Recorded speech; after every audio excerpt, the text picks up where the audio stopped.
தமிழீழ தேசிய தலைவர் மேலே பிரபாகரன் அவர்கள். அவர்கிட்ட ஒரு கேள்வி கேட்பாங்க, உங்களுக்கு கோபம் வருமா? என் மண்ணையும் மக்களையும் சீண்டி பாருங்க, இவ்வளோதான். இறங்கி நின்று அடிச்சானோன்னா நீங்கள் நினைச்சே பார்க்க முடியாது, கறி கூட கிடைக்காது சாங்கியத்துக்கு. இதெல்லாம் நான் சொல்கிறதுக்கு ஒரு மாதிரி கூச்சமாகவும் அருவருப்பாகவும் இருக்குது. என்னன்னா இப்படி முகம்னா இவ்வளவு பெருசு இருக்கும், ஒரு ஊடு பெருசு இருக்குமா, கையை அப்படி தூக்குறான்பா, விரல்லாம் இவ்வளவு பெருசு இருக்குன்றான். குருவை நீங்க வந்து புனிதப்படுத்துறதுக்கு ஒரு படம் எடுத்திருக்கீங்க. அதுக்காக விஜயாஜித் மாதிரியான ஜெயலலிதா அவர்கள் வீட்லையும் கலைஞர் கருணாநிதி அவர்கள் வீட்லையும் இருக்கிற அரசியல் தலைவர்கள் அத்தனை பேர் வீட்லையும் கட்டிலாவும் மெத்தையாவும் ஜன்னலாவும் எவ்வளவோ இருக்குது. நான் அயோக்கியத்தனமானவன். அப்ப எனக்கு அது இல்லைன்னும் போது நான் என்ன எடுத்துக்கிட்டேன்னா அதை மட்டும் தான் சொல்றது என்னுடைய வேலை. மேல்பாதிய பேசுறவன் காந்தாரியமான பேச மாட்டான் போக வேண்டியதானே. இங்க அவ்வளவு கொந்தளிக்கல, கேட்கல. உன் இனம், உன் பூர்வீகம், உன்னுடைய மூலம், உன்னுடைய நிலம் எதுன்னு தெரியாது. ஆனா நீ இதை மற, அதை நினை, இப்படி வா, இப்படி இருன்னு என்ன நீ ஆண்டுட்டு போயிட்டு இல்ல, இன்னும் ஆண்டுகிட்டே இருக்குல்ல. தன்னை யாருன்னு சொல்லாத எவன் வந்து அறிவுரை சொன்னாலும் அவனை அடிச்சு ஓட ஓட துரத்தணும். இந்த அறிவுரை எல்லாம் எங்களுக்கு தேவையில்லை.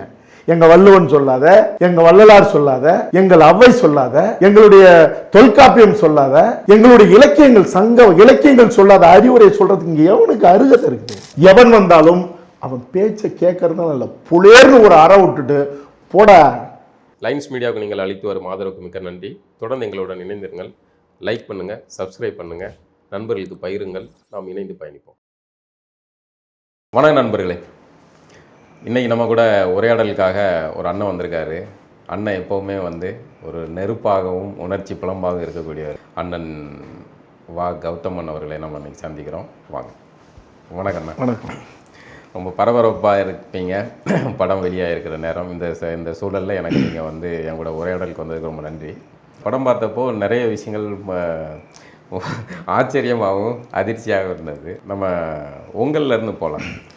நீங்கள் உங்கள் அப்பா அந்த இதை சொல்லுங்களேன், உங்களுடைய பின்னணியை சொல்லுங்கள். அது முதல்ல உங்களுக்கு ஆச்சரியமாகவும் அதிர்ச்சியாகவும் இல்லைன்னா தான் நானே யோசிக்கணும். உங்களைப் போலவே எல்லாருக்கும் இருந்திருக்கு. அதாவது என்னுடைய பின்னணி அப்படிங்கிறது, நான் பிறந்த போது, கண் விழித்த போது எங்கள் அப்பா சிவப்பு துண்டோடு இருந்தது தான் ஒன்று. ஒரு இடதுசாரி குடும்பம். வீட்டு வாசலில் நல்வரவுன்னு ஒரு வாசம் இருந்தது. அது படிக்க தெரிஞ்ச வயசு வரைக்கும் பார்க்கும்போது இது என்ன நல்வரவுன்னா என்ன அப்படிங்கிறதும். அப்புறம் லெனின் வந்து ஒரு புரட்சிகரமான ஒரு கூட்டத்துக்கு மத்தியில் அப்படி கையை நீட்டிட்டு எல்லாம் இப்படி இப்படி இப்படி பார்த்துக்கிட்டு இருப்பாங்க. இதெல்லாம் என்ன, இன்னும் விவரம் தெரியும்போது தென்னை முழுக்க தோழர்கள் எல்லாமே கம்யூனிஸ்ட்டு சித்தாந்தம்.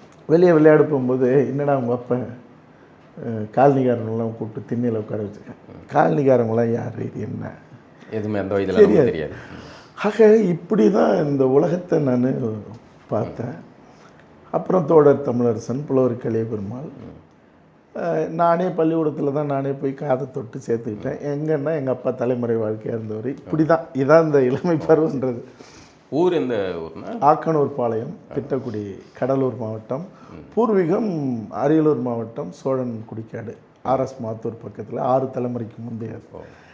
இப்போ அந்த மண்ணே வந்து எப்பவுமே, அதாவது 1000 ஆண்டுகளுக்கு முன்பே ராஜராஜ சோழனும் ராஜேந்திர சோழனுடைய அந்த படையில் சண்டை போட்ட கூட்டம் அதான். இப்போ மண்ணை காக்கிறது, வரலாற்றை நிலைநிறுத்துவது, இனத்துக்காக நிற்பதுங்கிற அந்த தொடர்ச்சியில் தான் தோழர் தமிழரசன், புலவர், எங்கள் அப்பா, இவங்க எல்லாமே.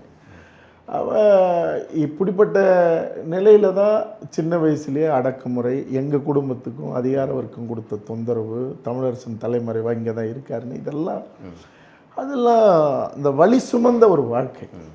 அப்பா வந்து நேரடியாக தமிழரசன் இயக்கத்தில் இருந்தாரா, இல்லை அது வழக்கமாக இந்த இடதுசாரிகள் சிபிஎம் மாதிரியான அமைப்பில்? முதல்ல வந்து அவர் வந்து ஒரு தீக்காவாக இருந்திருக்காரு, அப்புறம் கம்யூனிஸ்டுக்கு வந்திருக்காரு.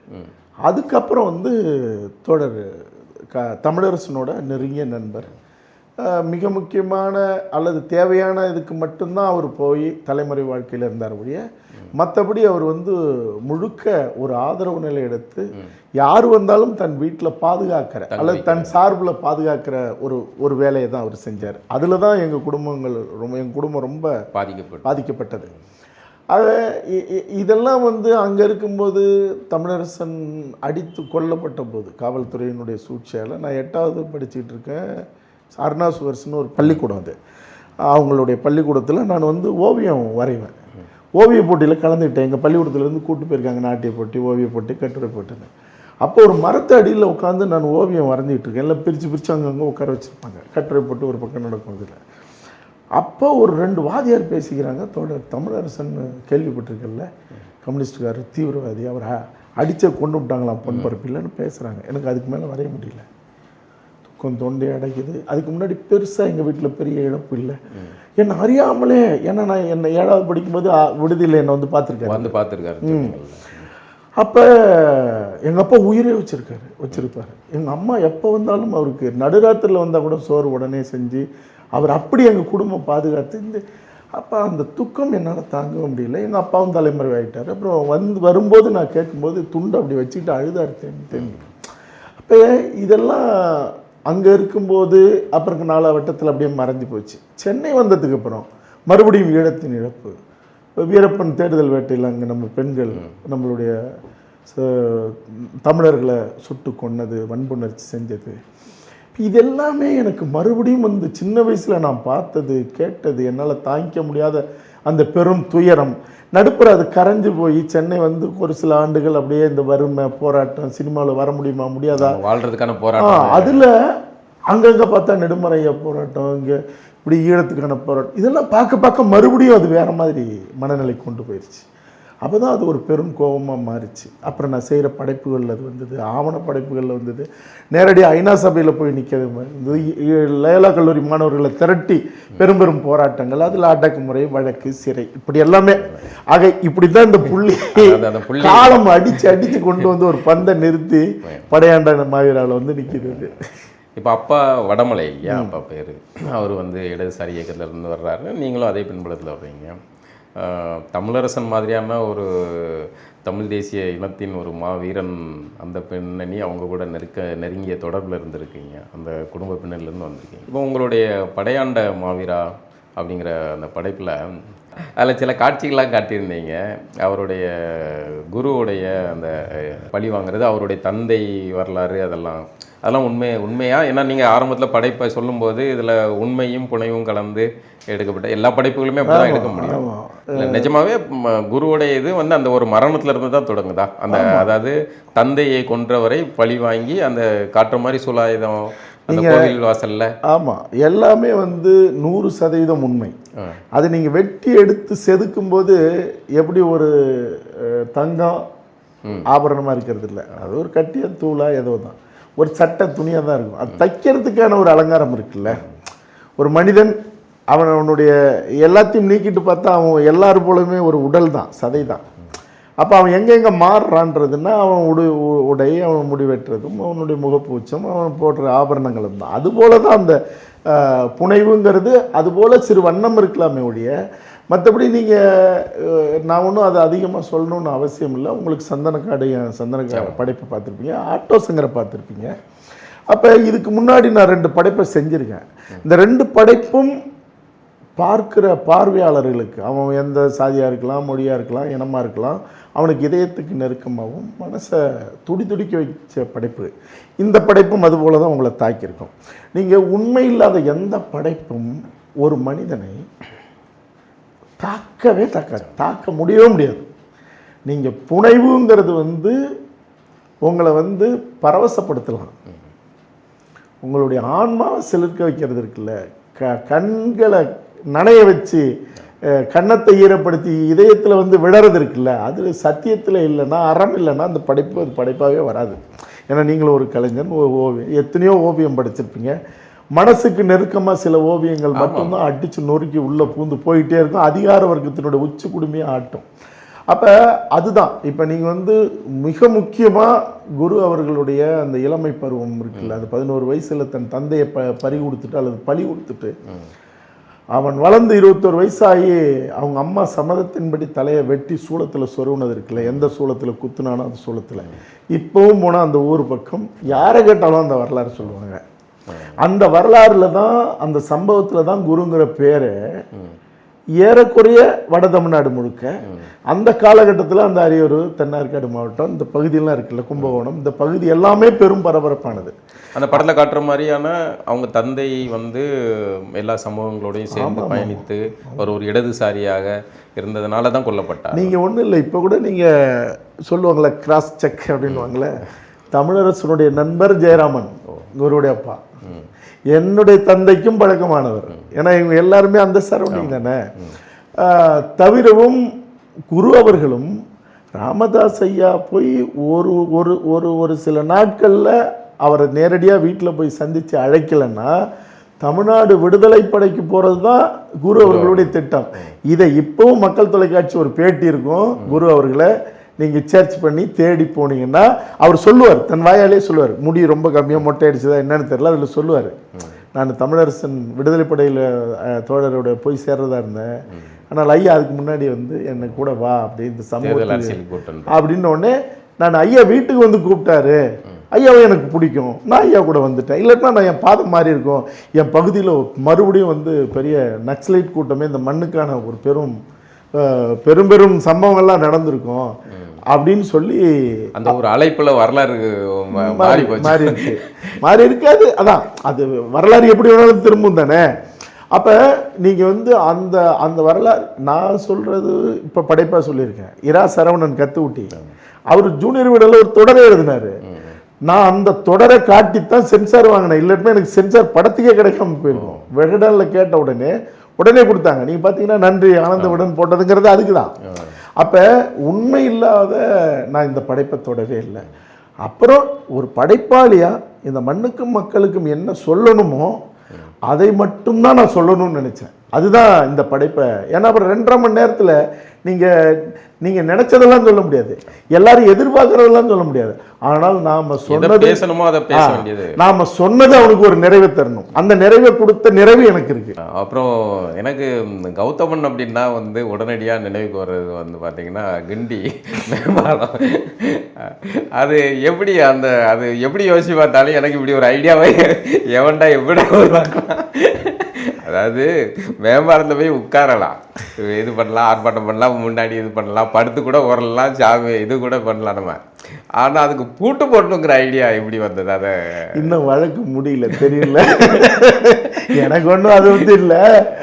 அதாவது தலைவர்கிட்ட கேட்பாங்க, தலைவரை நான் ஒப்பிட்டுலாம் பேச மாட்டேன். தலைவருங்கிறவர் எனக்கு என் தாய்க்கும் தாய்மொழிக்கும் சமமான தமிழீழ தேசிய தலைவர் மேலே பிரபாகரன் அவர்கள். அவர்கிட்ட ஒரு கேள்வி கேட்பாங்க, உங்களுக்கு கோபம் வருமா? பார்த்துருப்பீங்க? ஆமாம், பார்த்தேன். என் மண்ணையும் மக்களையும் சீண்டி பாருங்க, இவ்வளோதான். நான் அந்த போராட்டம் நடத்தினது எதுக்குன்னு தெரியுமா? விவசாயிகளுக்காக.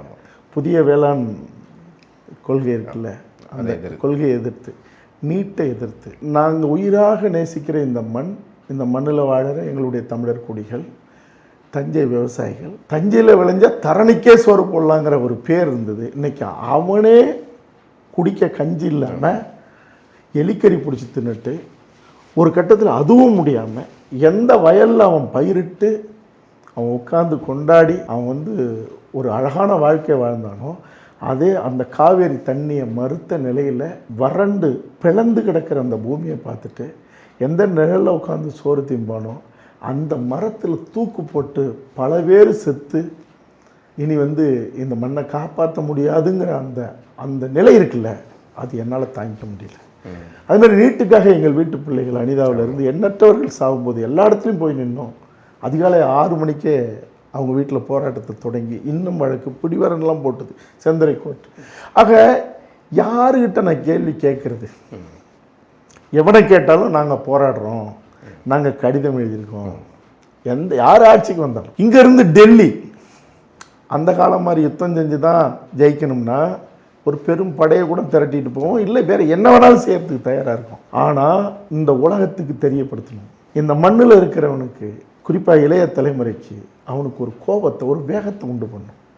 இதில் நீங்கள் சாதாரணமாக தெரியும், ஒரு பைக்கில் ஒருத்தன் போகிறான்னா நீங்கள் சடார்னு குறுக்கவோ இல்லை ஏதாவது ஒன்று சிடுக்கோ ஒன்று நடந்துருச்சுன்னா ஆதியிலேருந்து அந்த வரைக்கும் இழுத்துட்டுவாங்க. பல்லாயிரக்கணக்கான வாகனங்கள் நிற்கிற அந்த இடத்துல அந்த சங்கிலிகளை எப்படி ஒவ்வொருத்தரும் அடிச்சான்னா பூந்து வந்து, ஏன்னா அவன் 1000 பிரச்சனையை விட ஆட்டோவில் போகிறோம், ரயில பிடிக்க வேண்டிய, காரில் போகிறோம், பேருந்தில் போகிறோம், விமானத்துக்கு போகிறோம். இறங்கி நின்று அடிச்சானோன்னா நீங்க நினைச்சே பார்க்க முடியாது, கறி கூட கிடைக்காது சாங்கியத்துக்கு.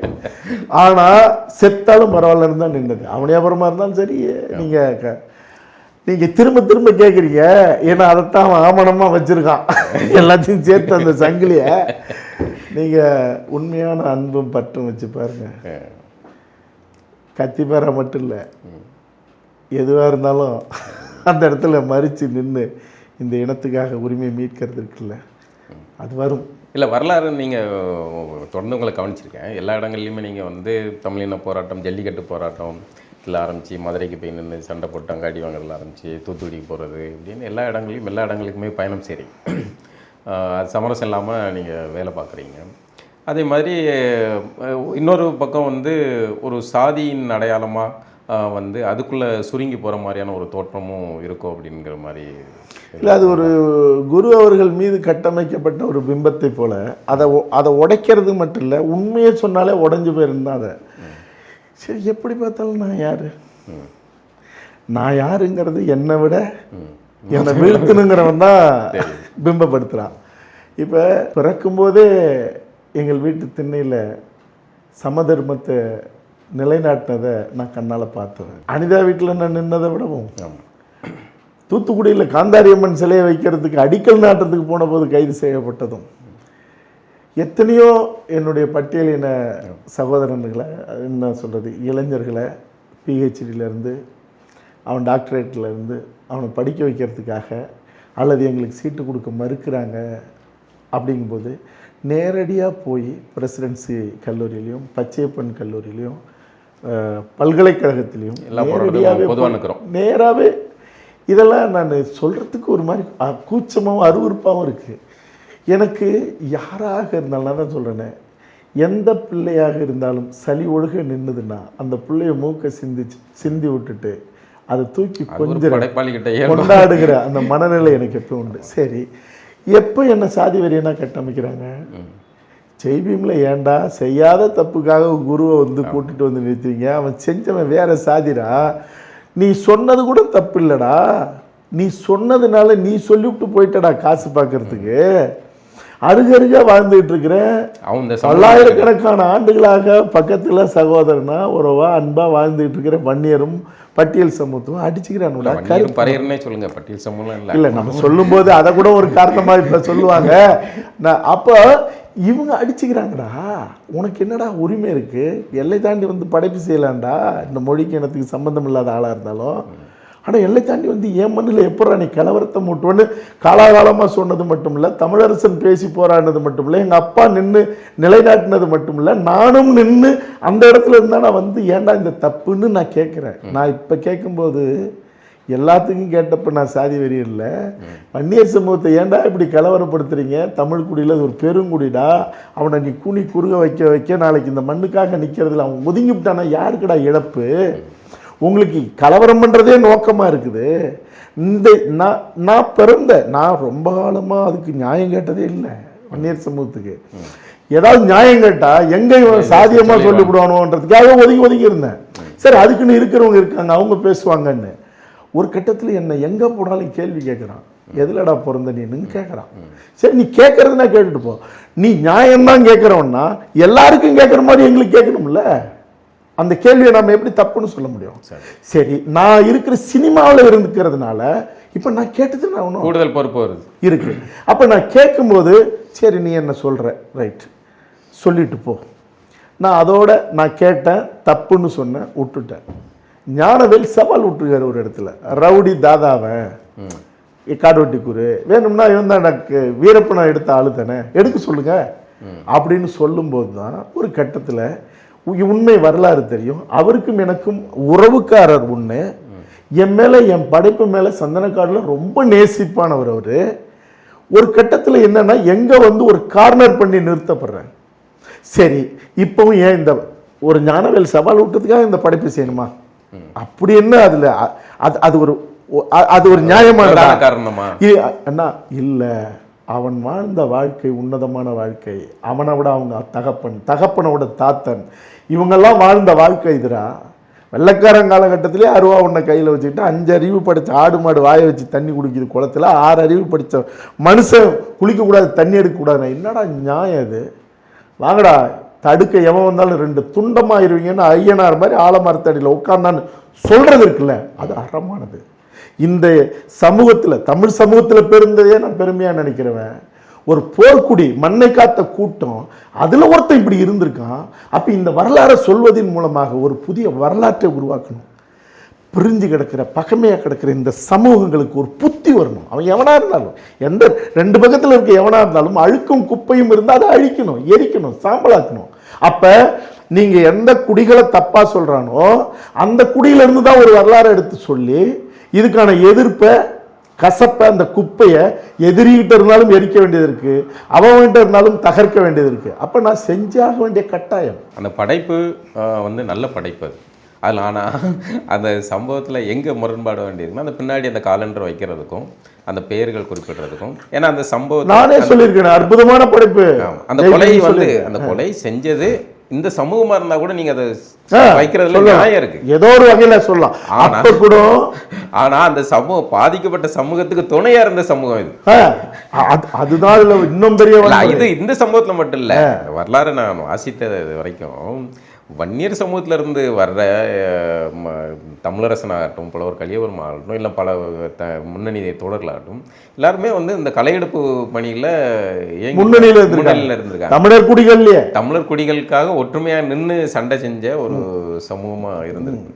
அப்ப அதை குறிப்பிட்டு அதை திட்டமிட்டு அப்படி தகர்க்கிறதுன்னா, நீங்க அந்த அம்மாவை நான் அதே முதனையில் நான் படம் எடுத்தேன், படையண்ட மாவீரா. இன்னும் இவங்க முழுசா கூட அவங்களுக்கு பணம் தரல. இன்னும் சொல்கிறேன், சகோதரர் லாரன்ஸ் ஒரு வீடு கட்டித்தரேன்னு சொல்லியிருந்தாரு, இன்னும் வீடே கட்டி தரல. இன்னும் சாதாரண ஒரு இடத்துல தான் அவங்க இருக்காங்க. பகலில் வந்து ஒரு ஒரு ஒரு புளிய மரத்தடியில் தான் உட்காந்து ஏதாவது இந்த இது முடையிறது அது இதுன்னு செஞ்சிட்டு இருக்காங்க. எதுக்கு சொல்கிறேன்னா, நீங்கள் எல்லாருமே ஒரு ஒரு நேர்மையற்ற முறையில் ஒரு பிம்பப்படுத்திக்கிட்டு நீங்கள் அந்த அம்மா ஐயா எங்களுக்கு பாதுகாப்பு கொடுத்தது, எங்களுக்கு பாதுகாத்தது, எங்களை அரவணைச்சது, எங்களுக்கு வந்து கோர்ட் வரைக்கும் துணை நின்று சம்மந்தப்பட்டவங்களுக்கு தண்டனை வாங்கி கொடுத்தது எல்லாமே வந்து இந்த சமூகம் அப்படின்னு சொல்லிச்சு. அதை நான் பேசிக்கிட்டு இருக்கும்போது வீடியோ கூட ஒருத்தர் எடுத்தான். ஆனால் போட்டுடலாமாண்ணா, நான் கேட்டேன் வேணாண்டா அப்படின்னேன். ஏன்னா இது இது இல்லை. இப்போ இல்லை, ஒரு உண்மைன்றதான், அந்த உண்மை எத்தனை பேர் எதிர்த்தாலும் சரி அதை சொல்லலாம். ஆனால் ஒரு பொய்யை நீங்கள் வந்து உண்மை மாதிரி சொல்லக்கூடாது. அப்போ அது ரொம்ப அருவருப்பாக இருந்தது. அப்போ நீங்கள் வந்து இந்த படைப்பை ஒரு வரலாறாக மட்டும் நான் சொல்லலை, இன்னொரு அடுத்த தலைமுறைக்கான ஒரு வரலாற்றை உருவாக்குகிற ஒரு வரலாறாக தான் நான் சொல்லியிருக்கேன். அது வந்து இந்த படைப்பை எடுத்துக்கிட்டு இருக்கும்போதும் என்ன சொல்கிறது, இதை வந்து ரிலீஸ் பண்ணுறதுக்கு முன்னாடியும் திரையிடுறதுக்கு முன்னாடியும் என் மேலே எவ்வளோ கரை பூசப்பட்டது, காயப்படுத்தப்பட்டதுங்கிறதுலாம் உங்களுக்கு தெரியும். அப்புறம் ஒரு விஷயம் என்னென்னா, நீங்கள் நல்லதுன்னு செய்ய வந்தால், ஒரு தாய்மை குணத்தோடு நீங்கள் வந்தீங்கன்னா, நீங்கள் வந்து எல்லா விதமான சொல்லடி, கல்லடி, எல்லாத்தையும் எதிர்கொண்டு, கருத்தியல் அடி எல்லாத்தையும் வாங்கி தான் ஆகணும். நீங்கள் அதை ஐயோ இது எனக்கு வலிக்குதுன்னா நீங்கள் சொல்ல வந்தது கூட அருகதையற்றவர்களாக மாறிடுவாங்க. அதனால் இதெல்லாம் வழக்கமான பழக்கமான ஒரு விஷயந்தான் இது.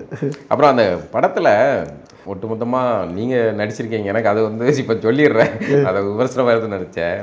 எனக்கு வந்து உங்களுடைய நடிப்பில் வந்து கேப்டன் விஜயகாந்தோடைய ஆவி உள்ள உங்களுக்குள்ள இறங்கிட்டோம் அப்படின்னு ஒன்று, நீங்கள் அவருடைய ரசிகராக இருக்கணும். ஏன்னா அந்த படத்தில் அந்த உடல் மொழி எல்லாமே எனக்கு வந்து ஒரு விஜயகாந்தை பார்த்த மாதிரி தான் இருந்துச்சு. இல்லை, அது உண்மைதான். என்னென்னா, நீங்கள் எதையுமே, நான் எப்போவுமே எதையுமே மறைக்கிறது இல்லை. என்னென்னா, அப்பா முன்னாடி சொன்னது போல் ஒரு கம்யூனிஸ்டவாதி, அதாவது தமிழர் சென்டர் வர்றதுக்கு முன்னாடி நான் பிறந்து அநேகமாக ஒரு 9 வயசு 8-9 வயசு வரைக்கும் நான் சினிமா பார்த்ததில்லை. அப்போ எல்லோரும் சினிமா பார்த்துட்டு வந்து பேசுவோம், என்னன்னா இப்படி முகம்னா இவ்வளோ பெருசு இருக்கும், ஒரு ஊடு பெருசு இருக்குமா, எப்படா ஊடு பெருசு இருக்கும், நம்மளுக்கு ஒன்று தோணும்ல, கையை அப்படி தூக்குறான்பா, விரல்லாம் இவ்வளோ பெருசு இருக்குன்றான். நடந்து வர்றாங்க, கூட்டம்லாம் காட்டுறாங்க, எல்லாம் இருட்டில் உட்காந்து இப்படி. எப்போ 9 வயசு வரைக்கும், இப்போல்லாம் பிறந்த பிள்ளையே எல்லாத்தையும் பார்த்துருது, செல்லு கொண்டு எல்லாம் தட்டுது. அப்போ எனக்கு இந்த ஸ்க்ரீன், அந்த திரையை பார்க்கணுன்னு ஒரு ஆசை. அநேகமாக அந்த காலகட்டம் ஒருதலை ராகம்லாம் வந்த காலகட்டம் நினைக்கிறாரு. கூடவில்லை கருவாடுன்னு பாட்டு போடுது. இதெல்லாம் எப்படி இருக்குன்னு தெரியுமா? ரயில் ஒரு பக்கம் நிற்கும், இங்கே பக்கம் ஆடுவாங்க பாடுவாங்கன்னுலாம் சொல்கிறாங்க. சரி, நான் கேட்டுக்கிட்டே இருக்கேன். எங்கள் ஐயா எங்கள் அப்பாவை நான் பார்க்க முடியாது. அவருக்கு தலைமுறை வாழ்க்கையில் 24 என்ன இந்த ஃபுல் டைமர்னுவாங்க, 24 மணி நேரமும் கட்சி வேலை செய்வோம். தூக்கம் அதெல்லாம் இல்லை அவங்களுக்கு, எங்கே வேணாலும் போவாங்க. ஏதோ அப்போ அம்மாவிட்ட கேட்டேன், ஒப்பம் படைக்கிற பழப்புக்கு நான் உங்களுக்கெல்லாம் எங்கள் அம்மா தான் மாடுக்கு மாடாக நின்று வேலை செஞ்சு கத்திரிக்காய் வெண்டைக்காய் போட்டு நிலத்தில் அதை கொண்டு போய் விற்றுட்டு வந்து இப்படி தான் சாப்பாடு. அது சினிமாவுக்கு கூப்பிட்டு போகாது அம்மா. இவரை பார்க்கவே முடியாது. ஒரு நாள் வராரு வேகமாக வந்து, எல்லாம் புறப்படுங்க இன்னைக்கு சினிமாவுக்கு போகிறோங்கிறாரு. எனக்கா ஓலை கிருன்னு சுற்றுது. என்னடா சினிமாவுக்கு எத்தனை தடவை கூப்பிட்ருக்கேன். இவர் போடா சினிமா என்ன அப்படின்ட்டு. என்னன்னா சிவப்பு மல்லி படம் வந்திருக்கு. நம்மளுடைய தோழர்கள் குடும்பங்கள்லாம் வருது. நம்ம கம்யூனிஸ்ட் சித்தாந்த படம். எதுவாக இருந்தாலும் இருந்துட்டு போட்டோம், படத்துக்கு போகிறோம், சினிமா கொட்டாயை பார்க்கணும். ஏன்னா திட்டக்குடிக்கு எங்களுக்கும் ஒரு 5 கிலோமீட்டர் 6 கிலோமீட்டரு. அப்போ இங்கேருந்து போகிறது கூட எனக்கு வாய்ப்பு இல்லை. போனால் தேட்டரு டிக்கெட் வாங்குறாங்க, உள்ளே போகிறாங்க, வெள்ளையாக தெரியல. நடைப்பயணம் தானே அப்போ? இல்லை பேருந்து இருக்குது, எப்பயாவது ஒரு பேருந்து வரும். அப்போ பார்த்தா விஜயகாந்த் திரையில் சிவப்பு மல்லி. அதுவும் ஒரு கட்டத்தில் செக்கச்சவந்த அந்த கண்களோட சிவப்பு சட்டை போட்டுட்டு தப்பு எடுத்து அடிச்சு, எரிமலை எப்படி பொறுக்கும் நெருப்புக்கு இன்னுமா உறக்கம்னு வைரமுத்து வரிகள். அந்த இதில் அவர் அடித்து பாடுறதும் இதுவும் அப்படி பார்க்குறேன். அன்னைக்கு ஒரு வேளை கண் வழியாக இறங்கினதா இல்லையான்னு தெரியல. படையாண்டா மாவீராவில் பார்க்குறவங்கலாம் எல்லாரும் என்னென்னா குருவாகவே வாழ்ந்துருக்கீங்கன்னு சொல்கிறாங்க. இன்னொரு பக்கம் விஜயகாந்த் படம் பார்த்த மாதிரி இருக்குன்னு சொல்கிறாங்க. ஆக இது இப்படி தான் உள்ளே வந்தது. அப்புறம் அவர் படங்களை பார்க்க ஆரம்பிச்சு, அப்புறம் சினிமாவில் நடிக்கணும்னு முடிவு பண்ணி 17ஆம் தேதி பரீட்சை எழுதி விட்டு 20ஆம் தேதியே புறப்பட்டு வந்து 7 வருஷம் கழிச்சு தான் ஊருக்கே போனார். அந்த தாக்கத்தில் தான் சினிமாங்கிறது அதான், அந்த சிவப்பு மல்லி தான் சினிமா. அப்புறம் 6வது படிக்கிறதுக்கு திட்டக்குடிக்கே வரோம். சினிமா தேட்டரே பார்க்க முடியாதவன், சொந்தக்காரங்கள்ட்ட யார் வந்தாலும் காசு சேர்த்து வச்சு 50-55 காசு தான் டிக்கெட்டு ஓடுறது. அப்படி சினிமா பார்க்கறது தான் திருட்டுத்தனமாக போய் பார்க்கறது. அவர் விஜயகாந்த் மாதிரியே வந்து இந்த காட்சி வேற இருந்துச்சு, ரொமான்ஸ் காட்சி வேறலாம் இருந்துச்சு. அதெல்லாம் எப்படி வீட்டில் விட்டாங்க? இது வந்து இதை கலவரம் பண்ணுறதுலேயே படம் பார்த்ததுல இருந்து. அதாவது இப்போ காடுவெட்டி குரு அவர்கள் என்ன அதுக்காக விஜயாஜித் மாதிரியான எடுக்க முடியாது. அப்படி இல்லை. என்னன்னா ஒரு குடும்பம் இருக்கு, அவருக்கு 2 பிள்ளைங்க இருக்குது. ஒருத்தன் குடும்பத்தை விட்டுட்டு போனாங்கிறத குடும்பத்தை காட்டினா தானே காட்ட முடியும். அப்புறம் 2 பிள்ளைங்க. இது ஒருத்தனுக்கு அந்த வாழ்க்கையும் இருந்தது. ஆனால் அந்த வாழ்க்கையை விட அவன் இந்த மண்ணுக்கான மக்களுக்கான வாழ்க்கைக்கு ஓடி நாள் கணக்கு மாத கணக்கு கூட தாண்டி ஒருத்தன் வீட்டுக்கு வரும்போது நீங்கள் பிறந்த புள்ள கூட கிண்டலா, அம்மா நம்ம வீட்டுக்கு யாரோ ஒரு மாமா வராங்கன்ற அந்த காட்சியெல்லாம். அப்போ நீங்கள் அந்த குடும்பம் இல்லாமல் இருந்தா அப்படின்னா அது அது அது வரலாறாக மாறாது, அது சுவையாகவும் இருக்காது. இல்லை ஒரு நல்ல சமூகத்தை மக்களை மண்ணை நேசிக்கிற அந்த அதுலேருந்து தாத்தா அப்பா அப்படின்னு வர்ற ஒரு குரு எல்லாம் சரியாக தான் பயணித்து வந்திருக்காரு. நீங்கள் சொன்ன மாதிரி அவர் வந்து தமிழரசன் அமைப்பில் போய் சேர வேண்டியவர் தேர்தல் அரசியலுக்குள்ளே வந்துட்டார். ராமதாஸ் அவர்களை செஞ்சார். அதை இப்போ நீங்கள் இந்த படத்தில் ஓவராலாக நான் பார்த்தா, நான் வந்து 2005 நான் தமிழ்நாட்டு அரசியலில் கார்ட்டூனிஸ்டாக இருக்கிறேன். கோடு போட்டு கலவரம் பண்ணிருக்கீங்க. ஆமாம், பார்க்குறேன் எல்லாரையுமே. அப்போல்லாம் வந்து பாமகவுடைய அரசியல் ரொம்ப தீவிரமாகும். பாமக மீதாக வந்து அவர்கள் பண்ணுற சாதி சார்ந்த அரசியல் பண்ணுறாங்க அப்படிங்கிற பல குற்றச்சாட்டுகள் வந்து செய்திகள்லாம் அது சம்மந்தமாக தான் வரும். அப்போ நிறைய கார்ட்டூன்கள் கூட வரைஞ்சிருக்கேன். ஏன்னா நான் காடுவெட்டி குருவை நான் பார்த்த காலம்ங்கிறது இப்படி இருந்தது. இப்போ உங்களுடைய படத்தை பார்க்கும்போது அதுக்கு நேர்மாறாக இருக்குது. இப்போ இந்த ஒருவேளை குரு வந்து அந்த தமிழரசன் மாதிரி அந்த வழியில் போக வேண்டியவரை வந்து இந்த தேர்தல் அரசியல் கூட்டு வந்து அப்படி வழி மாற்றி விட்டுட்டதா? அப்படி நான் நினைக்கல. ஏன்னா உங்களுக்கு படம் பாதிச்சதில்லை, சகோதரியோடு நீங்கள் வந்திருந்தீங்க, எல்லாரும் திரையரங்கில் தேம்பி எழுதாங்க, உங்கள் கண்களும் நனைஞ்சது. அப்போது சகோதரி ரொம்ப அதில் நம்ம ஒரு குருவை பார்க்கல, இந்த மண்ணை வந்து உண்மையாக நேசிக்கக்கூடிய ஒரு கதாபாத்திரம். அந்த கதாபாத்திரம் தன்னுடைய இறுதி மூச்சு வரைக்கும் நின்று கடைசியில் சிகிச்சைக்கு பணம் இல்லாமல் செத்து போகுது. அது அந்த அரசியலும் இல்லை. நீங்கள் முதல்ல கேட்டதுக்கு சொல்லிடுறேன், அப்புறம் இதுக்கு வரேன். அப்போ உங்களை எப்படி பாதிச்சுது படைப்பு? எல்லாரையும் இன்றைக்கி பெரிய அளவில் பாதிப்புகளை. அப்ப ஒருவன் எங்க இருந்தாலும் அவன் தன்னுடைய பணியை, இந்த மக்கள், இந்த மண், அவர்களுக்கான உரிமை, இதை அவன் எங்கே இருந்தாலும் தன் இறுதி மூச்சு வரைக்கும் இலக்காக கொண்டு வாழ்ந்தாங்கிறது இருக்குல்ல, அதுதான் முக்கியமானது. நீங்கள் காலையில் எழுந்திருப்பீங்க, ஒரு இந்த ஒரு பொருள் ஏதோ ஒன்று வாங்கிட்டு வரலான்னு நீங்கள் போவீங்க, அதுக்குள்ளே யாரோ ஒருத்தன் கூப்பிடுவாங்க, இப்படி போயிடுவீங்க. போனால் அது நீங்கள் நினச்சி ஒரு 2 நிமிஷத்தில் வந்துடலான்னு போவீங்க, ஆனால் அது உங்களை இழுத்துக்கிட்டே கூட போயிடும். ஏதோ ஒரு சம்பவம், ஏதோ ஒரு வாழ்க்கையினுடைய திருப்பி, ஏதோ ஒன்று இருக்கும். அப்போ அதுபோல தான். ஆனால் எங்கே போனாலும் ஒருத்தன் ஒரு அர்ப்பணிப்பான வாழ்க்கை வாழணுங்கிறது இருக்குல்ல, அப்படி வாழ்ந்த ஒரு ஆள் தான் அது. தவிர நீங்கள் சொல்கிறது நேர்மாறா இருக்குது. இப்போ நடப்பு அரசியலில் நான் பார்த்ததுக்கும் இப்போ நீங்கள் படத்தில் காட்டினதுக்கும் நேர்மாறா இருக்கு. நேர்மாறாங்கிறது இல்லை, இது இந்த உண்மையை நீங்கள் புரிஞ்சுக்கிட்டது ஒன்று, அல்லது உங்ககிட்ட இந்த சமூகத்துக்கு பிம்பப்படுத்தினது ஒண்ணு. நம்ம வந்து ஊடகங்கள்ல பாக்குறோம், அதை வச்சுதான் நம்ம அவங்கள வந்து கணிக்கிறோம், இப்படி ஒரு அரசியல் பண்றாருன்னு. ஆனா இப்ப இந்த காட்சி படைப்புகள் அதுவும் உண்மையதான் சொல்லுது. இது வந்து அவருடைய அதான் 2 பாகமா பிரிச்சுக்கலாமா? அது முந்தைய பாகத்துல அவரு நல்லவராக, எப்பவுமே அவர் அப்படிதான், எப்பவுமே அப்படிதான். ஆனா பிம்பப்படுத்தப்பட்டது இது. நீங்க எப்பவுமே எல்லாரும் வந்து பிம்பப்படுத்தப்பட்டதை இல்லாம ஒண்ணு பிம்பப்படுத்த முடியாதுல்ல. இல்லாம ஒண்ணுங்கிறத விட அவர் பேசாத அரசியல பேசினதா சொல்ல முடியாது. அதான் அது என்னன்னா, ஒண்ணு ஒரு சின்ன அசைவு இருந்திருக்கலாம், அந்த அசைவை பெருசாக்குறது அவருக்கு எதிர்கருத்து உள்ளவர்களால. ஆனா பெரிய அசைவோட இந்த மண்ணுக்கோ மக்களுக்கோ அல்லது வெளியே தெரியாம அவர் நின்ன நிலை இருக்குல்ல, இப்ப இது பெருசா பிம்பப்படுத்தப்படும் போது அது மறைஞ்சு போயிடும். அல்லது என்னடா இப்படியா சொல்லிட்டீங்க, நான் யார் தெரியுமான்னு எல்லாரும் சட்டையை திறந்து காட்டுறது இல்லை. ஒரு கட்டத்துல வந்து அது தானா வரும். அப்படி கூட அவர் கடைசி வரைக்குமே தன்னை வந்து நீங்க பாருங்க, நான் செத்தா மட்டும்தான் இடம் பெறுவேன ஒழிய நான் ஒரு காலமும் வந்து நான் சோரம் போக மாட்டேன்னு 100 கோடி வரும்போது ஒரு மாறல, 1000 கோடி வரும்போதும் அது ஒரு மாறல. அப்ப ஒருத்தன் அதை வந்து தன்னை பிரகடனப்படுத்திக்கிறதே இல்லை. எனக்கு எதுக்கு அவசியம்? ரெண்டாவது, ஒருவேளை அவங்களுக்கு தெரியாமல கூட போயிடும், இதை பிரகடனப்படுத்தணுமா? அந்த மார்க்கெட்டிங் இருக்குல்ல, தன்னை வந்து வியாபாரமாக்குறதுல ஒருத்தன் தலையை அடமான வைக்கிறவன் பேசுறது. நான் வந்து எனக்கு என்ன ரேட்டு தெரியுமாங்கிறவன் பேசுறது. அப்போ அதுதான் அது இன்னைக்கு தெரியும் போது ஏன்னா நீங்கள் உங்களுக்கு தெரியும், சந்தனக்காடு வந்ததுக்கு அப்புறம் தானே வனக்காவலன் நெல்லைச்சாமி வீரப்பனை. அதுக்கு முன்னாடி கொள்ளக்காரன் தானே, ஏனத்தன் திருடம் மரத்தை வெட்டணும் தானே. ஆனால் அங்கே வெட்டப்பட்ட எவ்வளவு மரம் ஜெயலலிதா அவர்கள் வீட்லேயும் கலைஞர் கருணாநிதி அவர்கள் வீட்லேயும் இருக்கிற அரசியல் தலைவர்கள் அத்தனை பேர் வீட்லேயும் கட்டிலாவும் மத்தியாவும் ஜன்னலாவும் எவ்வளவோ இருக்குது. அப்போ அதெல்லாம் எவன் திருடுனா, எவன் வெட்டுனா? வீரப்பன் மட்டும் இல்லை. அப்புறம் அதுக்குள்ள உட்கார்ந்து தண்ணி அடிக்கிறதும்,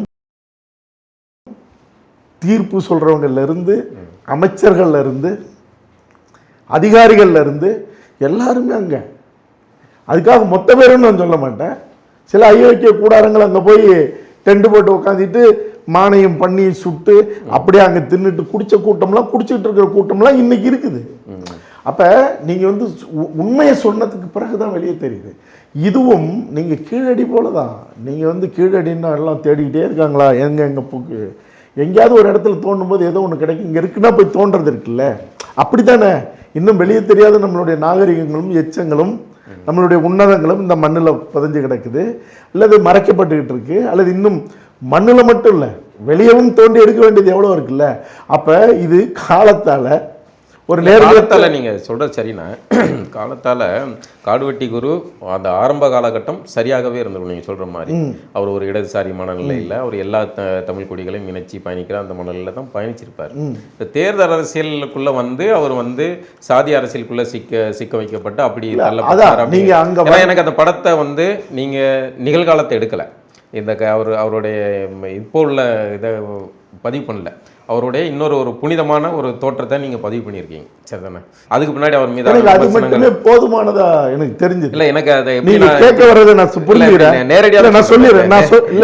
எனக்கு புரியாம இல்ல, நான் புரிஞ்சுக்கிட்டேன்னா இதுதானே சொல்றேன். குருவை நீங்க வந்து புனிதப்படுத்துறதுக்கு ஒரு படம் எடுத்திருக்கீங்க, ரைட்? அதான் சரி. நீங்க அதை நீங்க அப்படியான ஒரு வார்த்தை கொண்டே பேசுங்க. ஒரே ஒரு விஷயம், அரசியல் தலைவர்கள், அரசியலுக்குன்னு வந்த ஒரு ஓட்டு அரசியலுக்குன்னு வந்தவங்க இங்கே நான் கேட்குறேன் உங்கள்கிட்ட, நீங்கள் அந்த ஒரு கேள்விக்கு ஒற்றை பதிலாக சொல்லுங்கள். இங்கே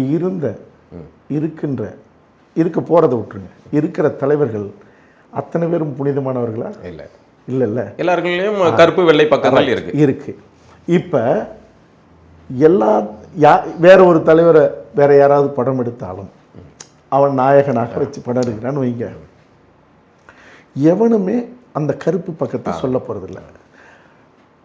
ஆனால் சந்தனக்காடுல நான் சொன்னேன், சில விஷயங்களை நான் சொன்னேன். இப்போ இந்த படைப்புல நான் எல்லாத்தையும் சொல்லணும்னு அவசியம் இல்லை. அது ஒரு படைப்பாளி முடிவு பண்றது. காரணம், குரு அவர்களை புனிதப்படுத்துறது மட்டும் இல்லை, நீங்க ஒரு மனிதனுடைய வரலாற்றை சொல்லி இருக்கின்ற இளைய தலைமுறை இருக்கான்ல, அவனை புனிதப்படுத்தி முடிஞ்ச வரைக்கும் இந்த மண்ணையும் இனத்தையும் காக்கிறதுக்கு இப்படி ஒருத்தர் நின்னாண்டா அப்படி நில்லுடான்னு சொல்றது தான் என்னுடைய வேலையை ஒழிய, டேய் இவனுடைய கருப்பு பக்கம் என்ன தெரியுமா, நீ எப்பயாவது ஒரு தடவை இப்படி இருக்கலாம், அது இல்லை. இப்ப நீங்க ஒரு விஷயத்தை சொல்ல வரீங்க, நீங்க ஒரு கார்ட்டூன் போடுறீங்க, தேவைக்கு தான் பின்புலத்தில் எங்கேயாவது ஒரு கோடு எடுப்பீங்க, எல்லாத்தையும் எடுத்துருவீங்களா? அங்க ஒரு மாடு மேயுது, தேவைன்னா தான் வைப்பீங்க. ஒரு பன்னி மேயுது, தேவைன்னா தான் வைப்பீங்க. ஒவ்வொன்றும் குறியீடு தான் வைக்கிற, குறியீடு தான், தேவைன்னா வைப்பீங்க. அப்ப நீங்க என்ன ஃபோக்கஸ் பண்றீங்கிறது தான். இந்த படைப்பின் மூலமா என்ன எடுத்துட்டு போறீங்க? நான் இந்த படைப்பின் மூலமா யாரையும் புண்படுத்துறது என்னுடைய நோக்கம் இல்லை, என் மண்ணையும் மக்களையும் பண்படுத்துறது தான் என்னுடைய நோக்கம். அதுல நான் ஏன் எல்லாத்தையும் தொட்டுக்கிட்டு ஒரு இலையில எதை வைக்கணுமோ அதை மட்டும் தான் வைக்கணும். இலைன்னு ஆயிப்போச்சு, பஞ்சின்னு ஆயிப்போச்சு, படைப்புன்னு ஆயிப்போச்சு. அப்ப இந்த படைப்புல நான் எங்கேயாவது ஒரு இடத்துல இப்ப ஜெய்பீம்ங்கிற படைப்புக்கு பதிலடி கொடுக்கணுங்கிறதுக்காக என்னுடைய கோபத்தை எங்கேயாவது மறைமுகமாவது நான் ஒரு தமிழர் குடிமகனை செலுத்திருந்தேன்னு வச்சிங்களேன், நான் அயோக்கியத்தனமானவன். அப்ப எனக்கு அது இல்லைன்னும் போது நான் என்ன எடுத்துக்கிட்டேன்னா அதை மட்டும் தான் சொல்றது என்னுடைய வேலை. அதனால அது உங்களுடைய படைப்பாளியே உங்களுடைய உரிமை, உங்களுடைய முடிவு. அது அதில் நான் இது பண்ணல. ஆனா நம்ம ஏன்னா இதுல குரு அப்படிங்கிற உண்மை கதாபாத்திரத்தை நீங்க சொல்லிட்டதுனால அந்த கேள்வி வைக்கிறேன்.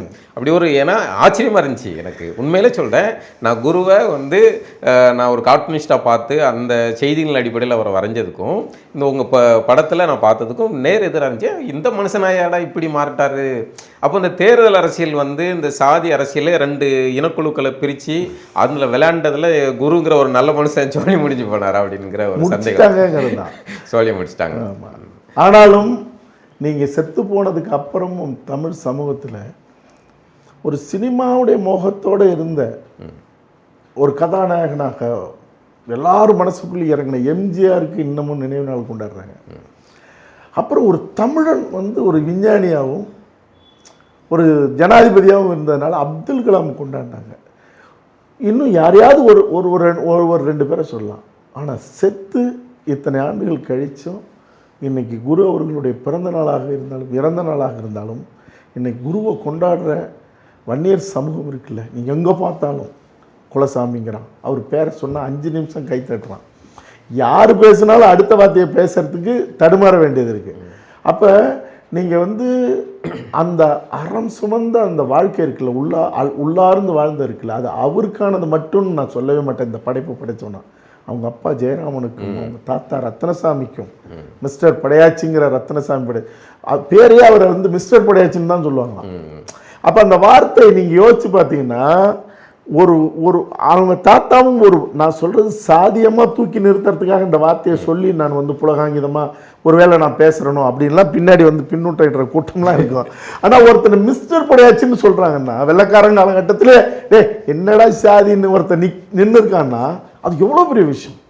அப்ப இந்த 2 பேர் இருக்காங்கல்ல, ஜெயராமனும் ரத்னசாமியும் இருக்காங்கல்ல, அந்த பிம்பம் தான் அந்த வழி மரபோட அவன் இந்த சமூகத்துக்காக எல்லா தமிழர் கூடியும் நல்லா இருக்கணும்னு நின்ன குருவுடைய அந்த நிலை இருக்குல்ல, அதுதான் இன்னைக்கு குலசாமியாகவும் அல்லது ஊருக்கு பிறந்த நாளுக்கு இறந்த நாளுக்கும் நினைச்சு பார்க்க முடியாத அளவுக்குல. அப்ப அவரை அப்படிப்பட்ட ஒரு ஆளை நீங்க கலங்கப்படுத்துறது இருக்குல்ல, அந்த கலங்கப்படுத்தின ஆளை கலங்கப்படுத்திட்டாங்கன்னு வந்த கோபம் இல்லை. இப்படிப்பட்ட ஆளை கலங்கப்படுத்துறதும் தவறு. இப்படி கலங்கப்படுத்துறதன் மூலமா ஒரு பெரும் சமூகத்தை அப்படிங்கிறது நீங்க சொல்றீங்க. கடைசி காலத்துல இப்போ கௌதமன் அண்ணன் சரியா இருக்காரு, பாலா சரியா பேசுறோம், நாளைக்கு நான் ஒரு தவறு செய்கிறோம்னா நீங்கள் என்ன தூக்கி போட்டு மீக்க போகிறீங்க. ஆமாம், அப்படிதானே இருக்க முடியும். ஆமாம். அப்போ நிகழ்கால அரசியலில் அவர் அந்த தேர்தல் அரசியலுக்குள்ளே இருந்து அவர் பேசிய வார்த்தைகள்லாம் வந்து இன்னைக்கு காணொலிகளில் இருக்குது, பேச பார்த்துருக்கோம். அவை எல்லாமே வந்து ஏற்றுக்கொள்ளக்கூடிய வார்த்தைகள் கிடையாது. ஆமாம், உண்மைதான். அதில் என்ன ஒரே ஒரு விஷயம்னா, நீங்கள் எப்பவுமே வந்து அவருக்கு எதிரானவர்களாக நிற்பவர்கள் அதை புதுப்பிச்சுக்கிட்டே இருக்காங்க.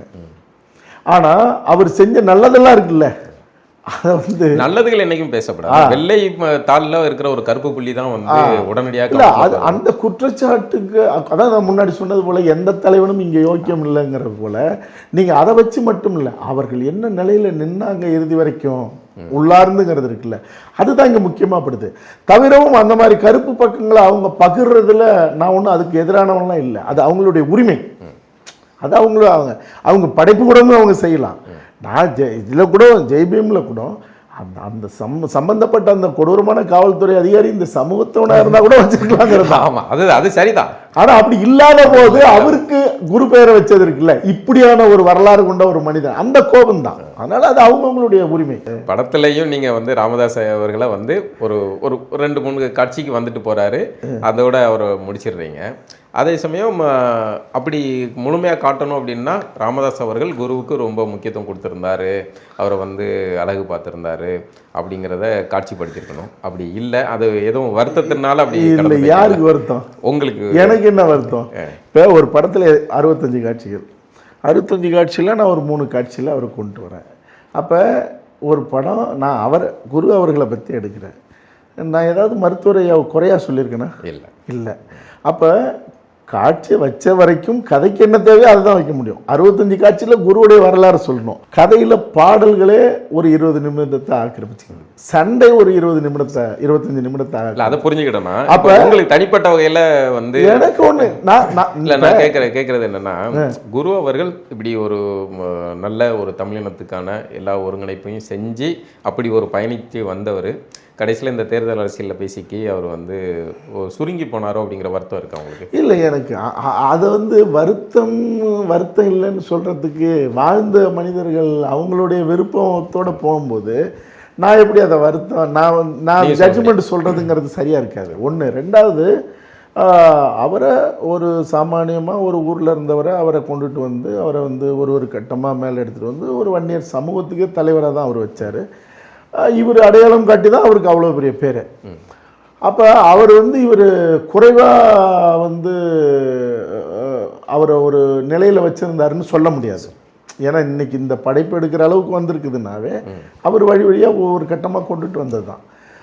அதில் வந்து பலவிதமான விமர்சனங்கள் அவருடைய வாழ்வியலை பற்றி, இறுதி காலத்தை பற்றி இருக்கிறதெல்லாம் அது அவங்களுடைய பார்வை, அவங்களுக்கு பேசுகிறதுக்கும் எழுதுறதுக்கும் அவங்களுக்கு உரிமை இருக்குது.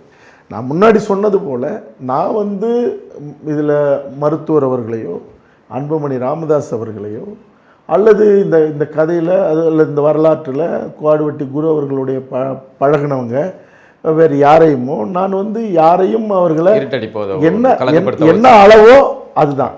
ரெண்டாவது, இரட்டடிப்பு பண்ணுறதோ அல்லது அது கலவரமான ஒரு நிலையை மாற்றுறதோ அல்லது அதன் மூலமாக இந்த படத்தை ஓட வைக்கிறதோ இதெல்லாம் என்னுடைய நோக்கம் இல்லை. இந்த மண்ணில் தமிழர் குடிகள் ஒற்றுமையாக இருக்கணும். ஒற்றுமையாக இருக்கிறதுக்கு அவர் உள்ளார்ந்து நின்ன அந்த சம்பவங்கள் மாறா அந்த தமிழர் குடிகள் ஒற்றுமைங்கிற வார்த்தையை நீங்கள் அதிகமாக பயன்படுத்துகிறீங்க. அதை வந்து குரு அவர்கள் தன்னுடைய கடைசி கால அரசியலில் அவர் அதை செஞ்ச மாதிரி தெரியலையே.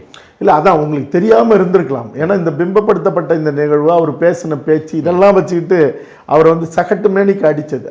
அப்போ முன்னாடி சொன்னது போல் அவர் எப்பயுமே நெஞ்சை திறந்து நான் யார் தெரியுமான்னு அவர் காட்டினதில்லை. அப்படி இருந்தால் இருந்துட்டு போட்டோம். ஆனால் இந்த மண்ணில் ஏன்னா 7 அம்பேத்கர் சிலை அரியலூரில் திறந்து இல்லை, இது அதை தான் கேட்குறேன். அதெல்லாம் வந்து அவர் வந்து இந்த தேர்தல் அரசியலுக்கு வர்றதுக்கு முன்னாடி அந்த தந்தையின் கொலைக்கு பழி வாங்கிட்டு அவர் ஒரு ஆளாக உருவாகிறாரு, ஒரு அங்கே மதிக்கப்படக்கூடிய நபராக உருவாகிறார். அந்த காலகட்டத்தில் செஞ்சது இல்லை பின்னாடி செஞ்சார். பின்னாடி தான் செஞ்சார். அவர் வன்னியர் சங்க தலைவராக மாறினது எப்படி தான் செஞ்சார். ஒன்று. ரெண்டாவது, அவர் கூட ஒரு கேரக்டர், ஒரு குட்டப்பம், என்ன பேரு, கொடுக்கனா, அவரு தான் வளர்த்து எடுக்கிறாரு, அவரு தான் கூடவே இருக்கிறாரு. அந்த கொடுக்கன் வந்து பரையர் சமூகத்தை சேர்ந்தார். ஆமா, அதுதான் நான் அப்படியே சொல்லியிருந்தேன். அதான் மன்சூர் எனக்கு கதாபாத்திரம். எனக்கு ஒன்று அதை மறைக்கிறதுல எனக்கு என்ன இருக்கு, பெருமையும் நெகிழ்வும் தான். ஏன்னா இன்னைக்கு வந்து படம் பார்த்துட்டு வேலு ஈட்டி அம்பெல்லாம் எடுத்து தயாராக வச்சிருந்தவங்க படையாண்டமாவீரா வரட்டும், திருமண திசையெல்லாம் இருந்து சொருவலான்னு காத்துக்கிட்டு இருந்தவங்க கொடுக்கன் கதாபாத்திரம் ஒன்றே அடிச்சிருச்சு எல்லாத்தையும். அப்போ எனக்கு ரத்தினசாமி ஐயா எல்லாரும் குளிக்கணும் தண்ணி எடுக்கணும்னு சொல்லி அருவாளை வச்சுக்கிட்டு உட்கார்ந்துருந்ததும், கொடுக்கன் கடைசி வரைக்கும் தன் மூச்சு இருக்கிற வரைக்கும் குரு அவர்களோட இருந்ததையும் நான் ஏன் மறைக்கணும்? எனக்கு இன்னும் ரெண்டும் ஒரே அளவுல தான். ஆமாமா, இல்லை அப்படித்தானே நான் சொல்றது இல்லை. படம் பார்த்த நீங்க விமர்சகராக என்ன உண்டு இல்லைன்னு பண்ற இளைய இடத்துல இப்ப கேள்வி கேட்கிறா இருக்கிற நீங்க தான் சொல்லணும். இல்ல அது அந்த பொருள்ல தான் இருக்கு. அப்ப நான் ஒரு படைப்பாளியா நான் ஒரு பரிசுத்தமா இருக்கணும்னு நினைக்கிறேன். எனக்கு என் உயிரே போனாலும் சரி, என் மண்ணில் வாழுற தமிழர் குடிகள் இங்கே ஒற்றுமையாக இருக்கணும், அதிகாரத்தில் அவங்க இருக்கணும். நீங்கள் வன்னியரும் பறையரும் கைகோர்க்காமல் ஆட்சி அதிகாரத்தில் உட்காராம, இவங்க 2 பேரும் இணைஞ்சு நின்று ஆட்சி அதிகாரத்தில் உட்காராம தமிழ் சமூகமே உருப்பட போகிறதில்லை. இது எல்லாமே இந்த தமிழர் அரசியல் பேசுகிற எல்லாருமே இந்த விஷயத்த சொல்கிறீங்க. ஆமாம், ஆனால் இந்த ஒற்றுமையை தடுக்கிறது யாருன்னு நினைக்கிறீங்க? இல்லை, தடுக்கிறது இருக்கட்டும், நான் பேசுறதோட நிற்கலையா, போராட்ட காலத்துலேயும் தான் நிற்கிறேன். இல்லை அது தெரியல. எல்லாருமே சொல்கிறோம் வன்னியர் பறையர் ஒற்றுமை வரணுங்கிறோம், தெற்க தேவேந்தர் ஒற்றுமை வரணுங்கிறோம், இது எல்லாமே பேசுகிறோம், எல்லாருமே செய்கிறோம். ஆனால் இதை தடுக்கிற காரணி அப்படிங்கிறது இங்கே இருக்கிற காரணி எனக்கு ஒன்றும் சொல்ல, நமக்குள்ள இருக்கிற நம்ம இவங்க போடுற சண்டைகள் தானே. வன்னியர்களோ இல்லை பறையர்களோ மறவர்களோ இல்லை தேவேந்தர்களோ இவர்களுக்குள்ள இருந்து வர்ற மோதல் தானே. இப்போ உதாரணத்துக்கு எடுத்துக்க, இல்லை இருக்கு கேட்டுட்டீங்களா, உதாரணம் அப்புறம் போவா. இப்போ நீங்கள் என்ன கேட்டீங்க, எல்லா கேள்வி நீங்கள் தானே என்ன கேட்டீங்க, பதில் சொன்னல. இப்போ நீங்களும் அரசியல் விமர்சகராக கோடு போடுறவர், எழுதுறவர், பேசுகிறவர், பன்முக தமிழனாக இருக்கீங்க நீங்கள். இப்போ நான் கேட்குறேன், இந்த 2 பேரையும் ஒன்றா சேர விடாமல் தடுக்கிறதுக்கு முதல்ல நீங்கள் பதில் சொல்லுங்கள், 2வது நானும் பதில் சொல்கிறேன். யார்? இல்லை, சேர விடாமல் தடுக்கிறதுக்கு 2 காரணம் இருக்குன்னு நான் நினைக்கிறேன். ஒன்று திராவிட அரசியல், அது இங்கே நடக்கிற சிறு தவறுகளை, தனி மனித தவறுகளை அது பூதாகரப்படுத்தி 2 சமூக குழுக்களுக்குள்ள நடக்கிற மோதலாக பிம்பப்படுத்துது. அது விரிவாகுது, அது ஒரு பெரிய இஷ்யூ. அது யார் செய்கிறாங்க? இன்னொன்று ஆளா யார் செய்கிறாங்க? அது அரசியல் செய்யுது. அரசியல் யாரு? அரசியல்னா அந்த திராவிடத்தை தூக்கி பிடிக்கிறவங்க அல்லது திராவிடத்தோட சார்ந்து நிற்கிறவங்க. இந்த ஒட்டுமொத்தமாகவே தேர்தல் அரசியல் செய்யுது. அதே சமயம் இன்னொன்று, அவங்க செய்யறதுக்கான வாய்ப்பை நாமளே உருவாக்கி கொடுக்குறோம் அப்படிங்கிற இதுவும் இருக்கு. நாமன்னா யாரு? நாமனா இங்க இருக்கிற யாரோ ஒருத்தங்க மறவர் செய்யலாம், இல்லை ஒரு தேவேந்தர் செய்யலாம், இல்லை ஒரு பறையர் செய்யலாம், இல்லை வன்னியர் செய்யலாம், இல்லை கோனார் செய்யலாம். இந்த தமிழ் குடிகளை சார்ந்தவர்கள் தான் இப்போ செய்கிறாங்க. இப்போ உதாரணத்துக்கு எடுத்துக்கிட்டோமே, நம்ம மேல்பாதியில் ஒரு பிரச்சனை இருக்குது, ஒருத்தங்களை வரக்கூடாது அப்படின்னு ஒரு கோவிலில் சொல்லும்போது நம்ம இந்த தமிழர் சார்ந்த இது பேசுகிறவங்க எல்லாமே நம்ம அமைதியாக கடந்து போகிறோமோ அப்படிங்கிற. அதாவது நான் கடந்து போகல, காவல்துறை அங்கே நிறுத்தி வச்சிருந்த போது எனக்கு ஒன்று சொல்கிறது தயக்கமும் மறுயோசனையும் இல்லை. அது சரின்னு நினைக்கிறீங்களா? இல்லை, அதை தான் சொல்ல வரேன். அங்கே காவல்துறையை மேல்பாதியில் சுற்றி வளைச்சி நாள் கணக்கில் நிறுத்தியிருக்காங்க, அந்த ஊரையே தனிமைப்படுத்தியிருக்காங்க. அப்புறம் நாங்கள் உள்ளே போகிறோம், போய் காலையில் விடியவே ஆட்களை சொல்லி நான் எல்லாரையும் வர வச்சு நான் கேட்டேன், என்ன உங்களுக்கு பிரச்சனை, உள்ளே நாங்கள் வந்தே தீர்வோம் அப்படின்னு சொல்கிறாங்க.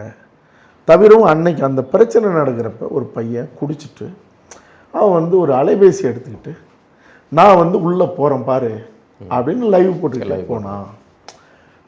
அப்போ எல்லோரும் கேட்டாங்க, ஏன்டா எதுக்குடா நீ இப்படியெல்லாம் பண்ணுறான்னு ஏதோ கேட்டிருக்காங்க, வாக்குவாதமாகிருக்கு. அப்புறம் இவன் எதிர்த்து பேசியிருக்கான், அங்கே கைகலப்பாயிருக்கு, இதெல்லாம் நடந்திருக்கு. ஒரு மனிதனை அடிப்பதுங்கிறது ஒருபோதும் ஏற்றுக்கொள்ள முடியாது. நீ ஒன்றா பிடிச்சி வை, அவன் குடிச்சிருந்தான்னா அவன் நீ தடுத்து நிறுத்து, காவல்துறையை கொடு, இதான் செய்யணும். நடக்க போகிறது சொல்கிறேன். எவனோ ஒருத்தன் குடிச்சு விட்டு இந்த மாதிரி வரலாம், அது எல்லா இடத்துலையும் இருக்குது, எல்லா சமூகத்திலையும் இருக்குது. நம்ம சமூகத்தை சேர்ந்தவங்க கூட அப்படி கோயிலுக்குள்ளே போவான் வருவான். நான் சொன்னேன், சரி நீங்கள் கட்டின கோயில் மாற்று கருத்து இல்லை, எல்லா சமூகமும் தமிழர் குடியில் இல்லைன்னா இங்கே தெலுங்கர் சம்பந்தப்பட்ட அவங்க கோயிலில் வெளியாருக்கு இங்கே இடமே இல்லைன்னு போர்டே வச்சுருக்கான்.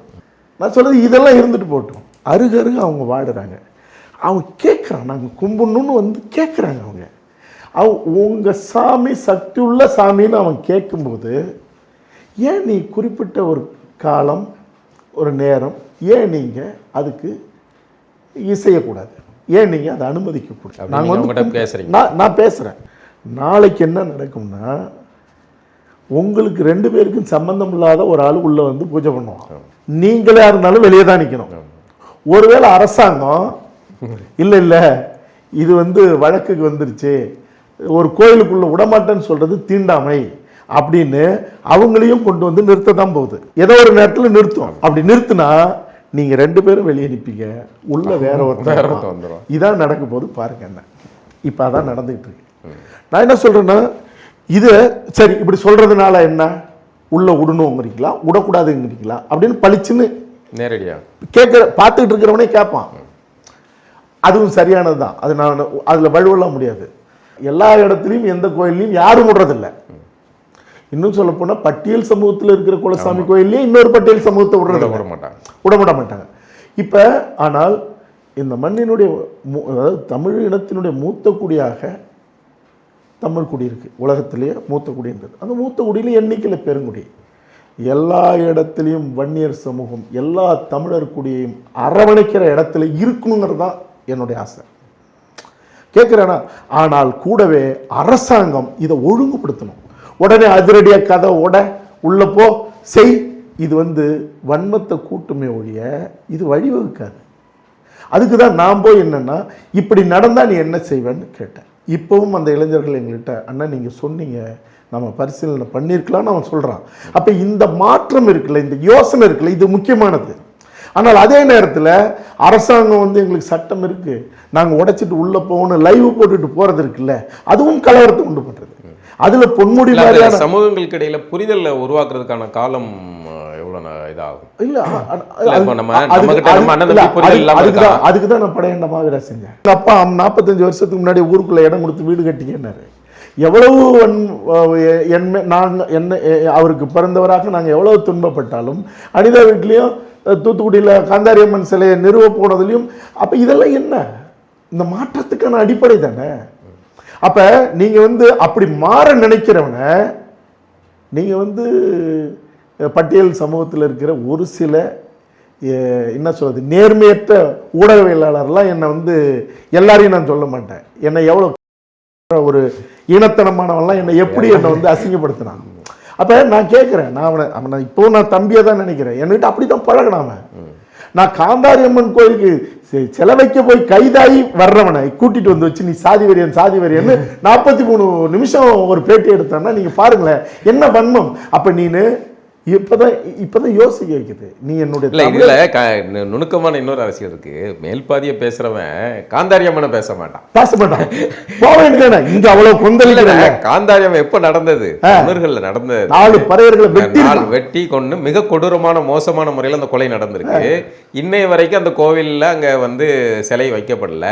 இவ்வளவு திராவிட மாடல் தானே, சமூக நீதி மாடல் தானே. நீ முதல்ல அங்க போய் சமூக நீதியை நாட்டு செய், அங்க செய்யறதுக்கு உனக்கு துப்பு இல்லை. ஆனால் இதுல நீங்க எல்லாம் கவனிச்சு பார்த்தீங்கன்னா, இங்க வந்து ஏதாவது ஒரு 2 தமிழ் குடிகளுக்கு இடையில மோதல் இருந்துச்சுன்னா அங்க உடனே எல்லா முற்போக்கு கூட்டமும் இறங்கிடுவாங்க. அப்புறம் இவனுள்கிட்ட கேட்கறது, நான் என்ன கேட்கறதுன்னா, ஏன்னா இப்படி நின்னவன நீ சாதி வரையாக்குற, நீ யாரான்னு நான் கேட்டா என்ன சாதியை கேட்டுவிட்டாங்க, எவ்வளவு பெரிய சாதி வரையா. டேய், உன் சாதியை நீ தெரியப்படுத்தாம கேள்வி கேட்கறதும் கலவரம் செய்யறது, நீ என் தமிழர் குடியே இல்லைங்கிறது தான் உண்மைதானே. நான் என்ன சொல்றேன்னா, என்ன நீனு வார்த்தைக்கு வார்த்தை சாதி வரையங்கும் போது உன்னை நீ யாருன்னு சொல்றதுக்காக உனக்கு துப்பும் தைரியமும் ஆளுமையும் ஆண்மையும் இல்லைன்னா நீ எதுக்கு அந்த இடத்துல வந்து உட்கார்ற? நான் ஏன் மண்ணில் நான் யாருன்னு சொல்லிவிட்டு தான் நான் நிற்கிறேன். நான் யாருன்னு சொல்லிவிட்டு நிற்கிறது தான் வீரம், அறம். நான் இன்னார்றா, அதனால நான் கேள்வி கேட்குறேன்னா நான் கேட்குறேன். இவ்வளவு காலம் என்ன நடந்தது? நீ உன்னை யாருன்னு சொல்ல, உன் சாதி யாருன்னு தெரியாது, நாங்களும் கேட்கல. உன் இனம், உன் பூர்வீகம், உன்னுடைய மூலம், உன்னுடைய நிலம் எதுன்னு தெரியாது. ஆனா நீ இதை அதை நினை, இப்படி வா, இப்படி இருன்னு என்ன நீ ஆண்டுட்டு போயிட்டு இல்லை, இன்னும் ஆண்டுகிட்டே இருக்குல்ல. அப்ப நான் யாருன்னு சொல்லி என் மண்ணில் பிறந்தவர்களை ஒன்று சேர்க்கறதுங்கிறது என்னுடைய உரிமை. ஆனா நீ ஒரு சாதியை சொல்ற, நீ சாதி படம் எடுக்கிற, சாதி படம் எடுத்து என்ன எல்லாத்தையும் பிரிச்சுதா? சாதி படம் எடுத்து பிரிக்கிறவனை கேள்வி கேட்க துப்பு இல்லாத சில பிறவிகள், நான் சாதி படத்தை எடுத்து ஆமாண்டா நாங்கெல்லாம் ஒன்னா இருக்கணும்னு சொன்னா நீ தான் பெரிய சாதி வெறியன்னா இவனெல்லாம் எதை கொண்டு அடிக்கிறது? அதனால எனக்கு அதை பத்தி கவலையே இல்லை. நான் ஒரு கட்டத்தில் தெளிவாகி தான், நான் யாருன்னு சொல்லி இந்த மண்ணில் எழுந்து நின்று சில வேலைகளை செய்யும் போது தான் இங்கே வந்து நேர்மையான ஒரு தீர்வு பிறக்கும்னு நான் நம்புகிறேன்.